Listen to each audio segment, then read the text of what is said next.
Olá pessoal, tudo bem? Hoje eu tô aqui com uma pessoa super especial, a Isabela Cassalotti. A Isa é uma amiga muito querida, que se formou comigo em psicologia também, então eu quero apresentá-la para vocês, mas não só como psicóloga. Hoje a Isa vem aqui com algo muito especial na vida dela também, que é a maternidade. Então, hoje nós estamos estreando aqui para vocês que já seguem o meu canal, Fios de Afeto, e têm acompanhado, né, o pré-natal emocional, as minhas propostas e encontros com gestantes, com a maternidade. Eu trago aqui uma mãe super querida que tem uma filha linda e tá aí com uma bebezinha super novinha e vai poder trazer pra gente um pouco da história dela, da gravidez, do parto e aí desse puerpério que ainda tá tão recente, né? Então, Isa, se apresente aí pro pessoal. Oi, gente, eu sou Isabela, eu sou psicóloga formada com a Raquel, eu trabalho como AT, eu faço trabalho de acompanhante terapêutico com crianças autistas e eu sou mãe da Ana, que tem 8 meses, e sou madrasta da Maria, que tem 9 anos.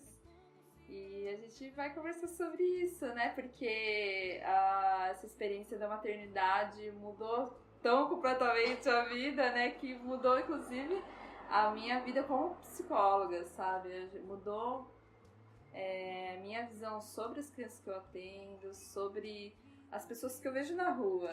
Essa experiência da maternidade tem sido o maior estágio.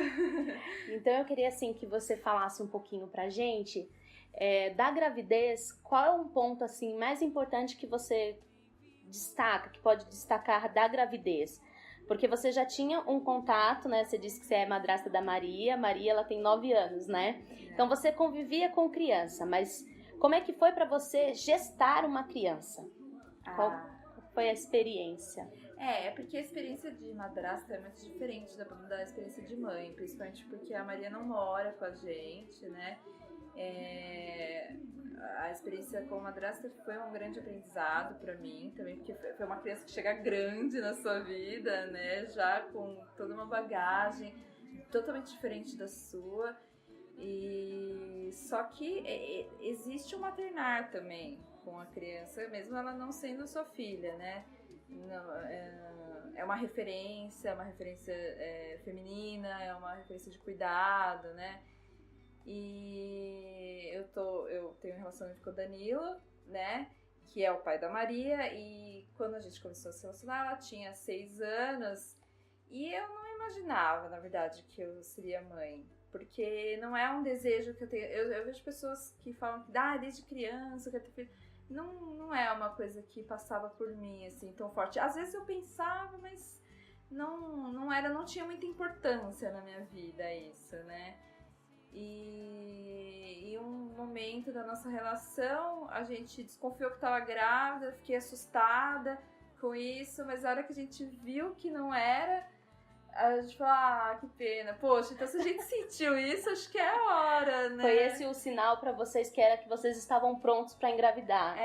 No começo, quando a possibilidade de estar grávida, eu fiquei, ai meu Deus, e agora o que eu vou fazer, né? Tava morando longe da minha família, tava lá em Jundiaí, longe, né? E, nossa, como que eu vou ser? Como vai ser agora, né? E aí, da hora que viu que não era, a gente ficou...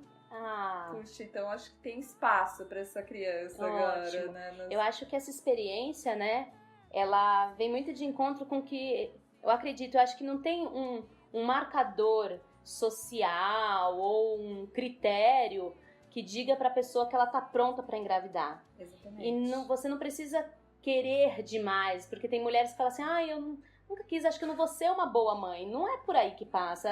A maternidade, ela transforma. Cada um pode querer e não querer passar pela experiência da maternidade. É uma escolha tua. E olha que interessante. Quando bateu a possibilidade, você descobriu que poderia ser uma escolha e que você toparia essa escolha. Isso é legal. E aí não tem também aqueles enquadramentos perfeitos para engravidar. A vida estava assim, assim, assim. Não, pegou vocês. Pegou a gente de surpresa, assim, em todos os sentidos, né? Porque aí o que aconteceu? A gente mudou sem estar grávida. A gente mudou para São Paulo de volta para questões profissionais. E quando eu cheguei em São Paulo, eu engravidei. E sim, várias reviravoltas aconteceram profissionalmente, economicamente. E aí quando as pessoas me falam assim, eu não tô financeiramente preparado para ter filho, eu falo, olha, gente, desculpa, não vai ter essa hora. Não vai ter essa hora. Porque por mais que você consiga pensar numa estrutura, tudo pode acontecer, é uma reviravolta. Então, a hora certa de ter filho é a hora que você sente que tem espaço. É a hora que o seu corpo consente, né? Exatamente, foi o que aconteceu comigo. O seu emocional e o seu corpo, eles concordam e falam, esse é o momento, e rola ali na relação, e aconteceu, houve essa aceitação. E aí, vamos para a hora do parto. Como é que foi a sua preparação da gravidez para o parto? Porque o seu parto, por isso até que eu te convidei, pela Ana tá tão pequenininha, ser uma experiência fresca na sua memória, mas é um parto diferente que hoje em dia, quando as pessoas pensam em partos, elas já pensam no modelo de parto que é muito vigente. É um parto hospitalar, é um parto que muitas vezes as mulheres já escolhem por medo de dor, então já pensam numa cesárea, e muitas vezes não se informam, não recebem todas as informações das possibilidades que a mulher tem. Porque é isso que é importante, independente de qual escolha você fizer para o seu parto, é importante você saber quais são as suas possibilidades de parto. E eu queria que você trouxesse a sua experiência, né? Porque a sua experiência é diferente da minha. E depois eu até vou falar para vocês aí que me seguem qual foi a minha experiência de parto. Mas eu queria começar já esse nosso espaço para falar de parto com um pouco da experiência da Isa. Como que você escolheu, que tipo de parto foi, o lugar. Fala pra gente um pouco da tua experiência. Tá. Então, desde antes da gravidez, eu tenho algumas colegas, assim, mais nos espaços virtuais, que são ativistas do parto humanizado, então eu já li a respeito e achava bonito, né? A ideia de humanização sempre parece óbvia, né? Lógico, para conseguir humanizar o parto, são pessoas, mas não é. As instituições estão muito desumanizadas, né? Estão mais preocupadas com os protocolos, com os números, com o tempo, com o dinheiro, e as pessoas que estão ali ficam de fora, né? Não são protagonistas, né? E a ideia de um parto humanizado em que eu, o meu marido e o bebê fôssemos protagonistas me encantava muito, né? Eu vi experiências, assim, relatos e achei bonito. Eu falei, se um dia, né? Mas ficou também lá guardado ali na memória, né? E aí quando eu engravidei, eu já pensei, vai ser o parto humanizado. Eu quero o parto humanizado, independente do desfecho dele, eu quero ter um atendimento humanizado. Eu também confesso que eu tenho um pouco de aversão a médicos. Eu vejo uma pessoa de jaleco branco e estetoscópio pendurado, eu já fico meio... Mas é porque eu tive experiências durante a vida não muito tranquilas. Não que todos os médicos, obviamente, sejam assim, mas a gente sabe que, principalmente na obstetrícia, existe uma cultura da cesárea, né, que é o médico que é o protagonista, ele que decide o melhor momento, ele que conduz tudo, né? Eu acho que ao longo, assim, da própria história e da evolução, lógico que, sim, a obstetrícia ela avançou bastante. Se a gente for ver a obstetrícia como uma ciência médica, ela é muito nova, né? Sim. Mas avançou muito. Então, a cesárea, ela chega como um dos recursos necessários e muito importante quando ela é muito necessária. Sim. Mas, como eu aprendi, né? E como a gente vê a humanidade aí, os bebês sabem nascer e as mulheres sabem parir. Exatamente. Só que a questão da cesárea não tá só pelo ato em si, a cirurgia, o ato cirúrgico em si. É tudo que envolve uma cultura de que a mulher ela não conhece o próprio corpo, então é uma outra pessoa que conhece, é uma outra pessoa que sabe, tem um saber sobre o corpo dela, e isso vai dando uma sequência, né? É um efeito cascata, que às vezes a gente vê as mulheres que não teve a oportunidade, ou porque não sabia, não se informaram, e pode não querer ter cesárea, gente. Pode querer também ter cesárea. A escolha aqui é sua, mas desde que você escolha aquilo que é melhor e que você se sinta preparada para isso. E a informação é tudo. Pelo que me parece, o caminho seu, né, Isa, foi muito, perpassou aí por informações, né? Você Sim. disse que já estava se informando, e aí entra o que a gente falou, o quanto é importante os nossos vídeos, o nosso conteúdo, dizer para as pessoas, olha, Sim. tem outros caminhos, vamos olhar para eles também? Exatamente, porque se eu dependesse só da informação que o médico estava me passando, eu cheguei a um momento que, assim, eu fazia o pré-natal com o médico pelo convênio, e as consultas dele eram super rápidas, eu não tinha indicação de nenhum obstetra, eu não conhecia, então foi um tiro no escuro. E assim, eram super rápidas as consultas. Chegou um momento que eu perguntei pra ele, e o parto? Quando que a gente vai? Eu já tava com barriga, então já, sei lá, já tava mais da metade da gestação, né? E ele falava, não, tá muito cedo pra falar sobre o parto. Aquilo começou a me incomodar bastante, né? E aí eu lembro que na época saiu a lista lá da porcentagem de cesáreas, né? De cada convênio, cada hospital. E eu achei ele e deu assim, tipo, 95% de cesárea, assim, né? Aí você viu que as suas chances eram mínimas de ter um parto normal e humanizado, né? Aí eu falei, não vai ser. E assim, juntando com o que eu vinha lendo, eu sabia que se fosse num hospital particular, dificilmente seria um parto assim, né? Porque o parto humanizado, ele demanda tempo, que é o tempo que tem que ser. Tem partos que são rápidos, tem partos que são longos e não depende do que a equipe quer, né? Depois eu vou fazer um outro vídeo para vocês com informações que vai falar das fases do trabalho de parto, o que acontece, quando o bebê tá maduro para nascer. A Ana nasceu de quantas semanas? 40 semanas e 4 dias. Passou de 40. O pessoal fica muito assustado. Tá chegando às 40 não nasce. Calma que pode ir até 42. Seguramente, a gente não sabe quando foi que aconteceu essa concepção exatamente. Exatamente, não dá pra saber. E aí, o que aconteceu? O médico, ele não me informava. Eu fui pesquisando outras coisas de outras formas, principalmente em sites de parto humanizado, né? Bastante texto de militante, só que também eu via uma realidade muito diferente da minha, assim, partos que custavam mais de 10 mil reais, que também não cabia, né, e eu fiquei preocupada. Aí eu encontrei um anjo chamado Nádia, que foi a minha doula, e ela, na verdade eu encontrei não, a gente se encontrou muito antes disso, ela é minha amiga já, né, mas a gente se encontrou eu como gestante, ela como doula, né. E foi muito legal, porque a gente fez encontros antes do parto, ela foi me ajudando a me preparar, e orientando o Danilo também, de como olhar para isso, olhar para essa questão, como me ajudar na hora do trabalho de parto. Então a gente teve alguns encontros, se eu não me engano, foram 5 encontros antes do parto. Ela fez massagem também, porque ela faz massagens terapêuticas, eu não lembro a abordagem da massagem dela, mas foi boa. Foi muito boa. Eram uns encontros com a Nádia, era assim, eu ficava tão feliz do mesmo jeito que eu ia fazer ultrassom, eu ia ver a Ana ou eu ia encontrar a Nádia, né? Era muito gostoso. E a gente foi se preparando junto, né? Com 37 semanas eu dei entrada na casa de parto.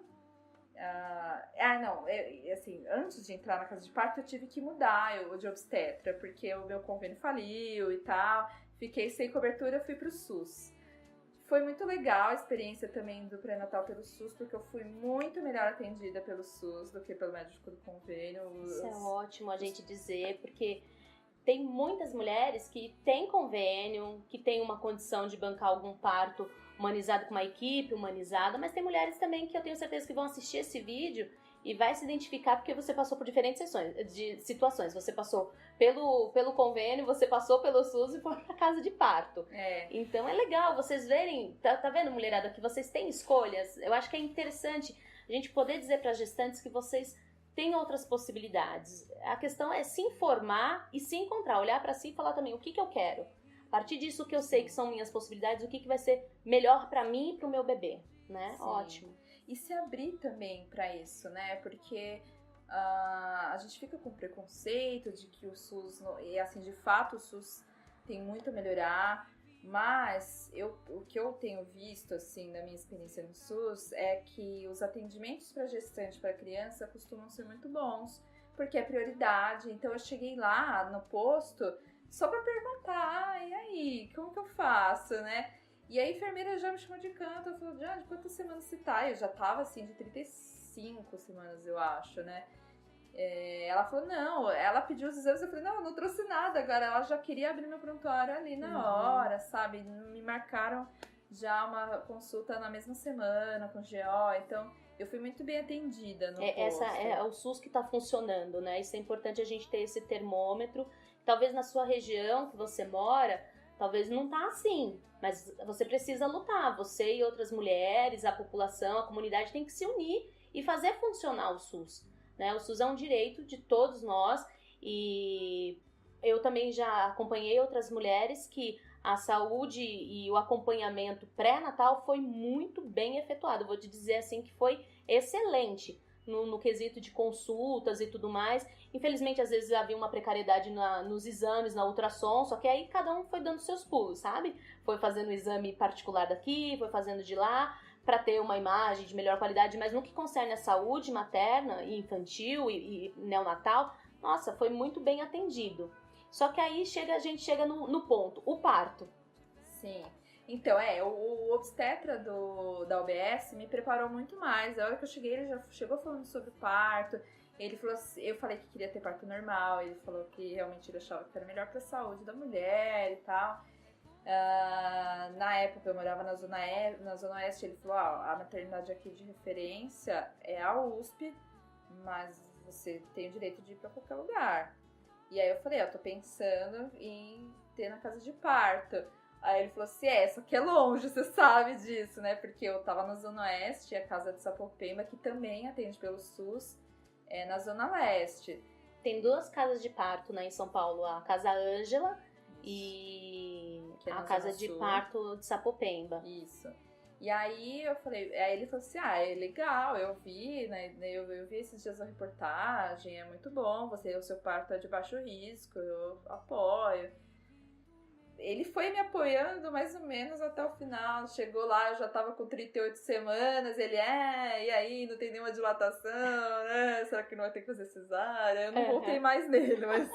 que aí eu já tava com todos os exames feitos, né? Com 37 semanas eu entrei, dei entrada na casa de parto, porque lá elas abrem o prontuário com 37 semanas, que já é o parto a termo, né? Já não é considerado mais parto prematuro. E aí eu comecei a ser atendida lá. No começo era uma consulta por semana. E aí quando completa 40 semanas, a cada 2 dias até completar 41 semanas. Depois de 41 semanas elas começam a indução? Mas elas transferem para o hospital, porque lá elas não fazem a indução. E aí eu tava super ansiosa, né? Porque eu fui em todas as consultas certinho, né? E toda vez atravessando a cidade. E conversando com a Ana, filha, 41 tá chegando, vamos lá. Aí eu morria de medo de indução de parto, porque eu já ouvi histórias também muito dolorosas, Sim, né? Sim, o problema do parto normal em si não é o parto normal, eu acho que são as intervenções. Exatamente. São as intervenções. Uma indução de parto mal feita, acaba com tudo, porque você enfia a ocitocina na hora que não é pra colocar. A ocitocina é aquele famoso sorinho, tá? Vamos colocar um sorinho. Sente muita dor, porque ainda não tá na hora. Quando tá na hora do bebê, ele mesmo vai fazer o trabalho. Ele vai liberar, o cérebro da mulher entra, começa a liberar a própria ocitocina, que é totalmente diferente da ocitocina sintética. Ela começa, e o trabalho de parto flui. Sim. É doloroso? Deve ser muito difícil parir. Você teve parto normal, você não vai dizer para as mulheres que não dói, mas é suportável. Muito suportável, quando você inclusive tem o auxílio de uma analgesia não farmacológica, como você teve de uma doula. Exatamente. Eu confesso que eu me preparei para uma dor muito mais forte do que a que eu realmente senti. Ótimo.